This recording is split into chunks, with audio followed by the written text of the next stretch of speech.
Hi, I'm Tom. This is Lucy, and this is Kitty Help Desk.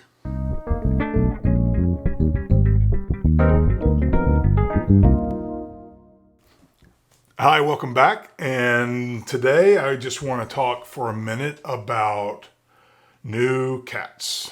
Online, you'll find a lot of resources and probably a lot of videos about if you get a new kitten or a new cat, kind of how to prep your house for them and the supplies you'll need and that sort of thing. And those are all great. But very few of those really address behavioral issues. And so that's what I really want to talk about today is just how to set your cat up for behavioral success when you have a new cat at home. Now, if this is the first time you've ever had a cat, welcome. I hope you'll come back and kind of check out some of my other videos. It's very important that you realize that cats are basically very wild at heart. They really don't match the definition of full domestication. So they're not truly domesticated animals simply because, for the most part, we don't control their breeding. They choose their own breeding partners, and all of their wild instincts are intact. So when we bring them into our homes, we introduce them into a world with walls. We're putting them in a situation where their instincts aren't really set up to deal with that situation. So it's very important that we provide them with outlets for their natural behaviors so that they can feel happy and healthy in our homes. Cats are so highly adaptable. It's one of their defining traits. It's just how adaptable they can be. And that has really made them the perfect pet because they can adapt to a small apartment in New York City or a large farm out in Virginia, wherever you are. And so my cats both stay indoors all day long, and they've adapted to that to the point where they don't really show a lot of curiosity about going outside. They're very curious about windows and they like to watch things going on outside, but they're not trying to get away, like a dog sometimes might try to get out of the house. So it's important to realize that the cats in your home are under a considerable amount of sort of social pressure because of the walls.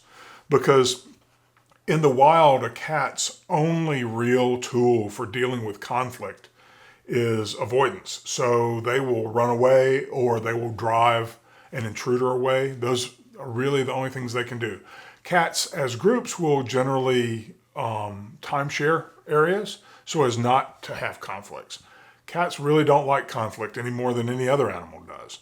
They are trying to avoid it, but they just don't have a lot of tools at their disposal. So when you bring a cat into your home for the first time, whether it's a kitten or an adult cat, there are some things you can do. The first thing I really feel strongly about is offering them choices. If you don't do anything else for them but that, they're likely to be very happy. And I mean behaviorally. Cats really need choices every single day. They need agency over their own lives because they need to be those wild animals. They are so different from dogs. People often think of them like they'd think of a small dog, but it's better to sort of think of them like they're tiny tigers because their wild instincts are driving them forward, and those instincts are what we need to fulfill for them to be happy. So the first thing is just to offer lots of choices. And I mean, of everything that you can really afford the space and the resources to do, offer it. More litter boxes, more scratching posts, more feeding stations if that's the case. You do want to, though, consider the cat's basic needs met and then one-up it. Always add more. Never just sort of the bare minimum. And that will help them to feel like, oh, I can choose to eat over here, I can eat over here. And that kind of thing just really enables them to feel like they're in control.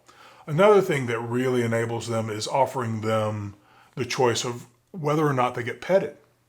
That's a bit of a foreign concept to most people, but it really is important to cats. If I came into your home and I was a stranger, maybe I was brought in with another guest or something, and I came over and I just touched you on the head, you would probably call the police, or worse, I don't know what would happen.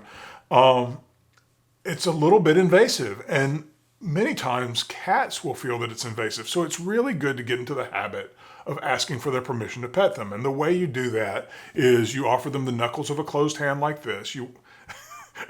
And both of my cats are used to this gesture, so they may react to it.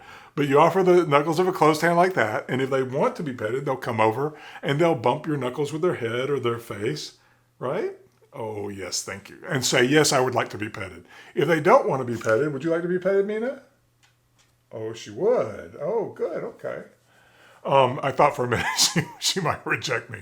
If they don't want to be petted, then you let them be where they are and leave them alone. And just that one small thing is huge to a cat. I have seen cats that were, reticent to accept any contact, suddenly elicit more contact because they were given this kind of choice. So if you can offer your cats this kind of choice, along with choices of their resources, they'll be much happier. Now, I will add one other thing. If you are introducing a kitten to your home, then the other thing you want to consider is socialization. If a kitten is under 20 weeks of age, then they are still open to new types of people, new types of animals, new types of experiences, more so than they will once they're over 20 weeks of age. So if you adopt a kitten that's under 20 weeks of age, it's highly beneficial to offer them a huge variety of experiences. Take them with you everywhere you go.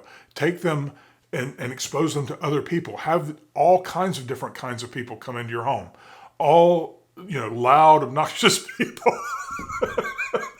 And quiet, timid people, and just a variety is what you want. And you want more than one person at a time. All the things that you think that kitten might need to accept living in your home for the rest of its life, those are the things you need to expose them to as early as possible. Give them a huge variety, and they'll be more at ease with everything throughout their lives. Now, if you remain isolated, as many of us were during the pandemic, my cats both became a little bit more wary of strangers, because there were a couple years there where we didn't really have people come and visit us.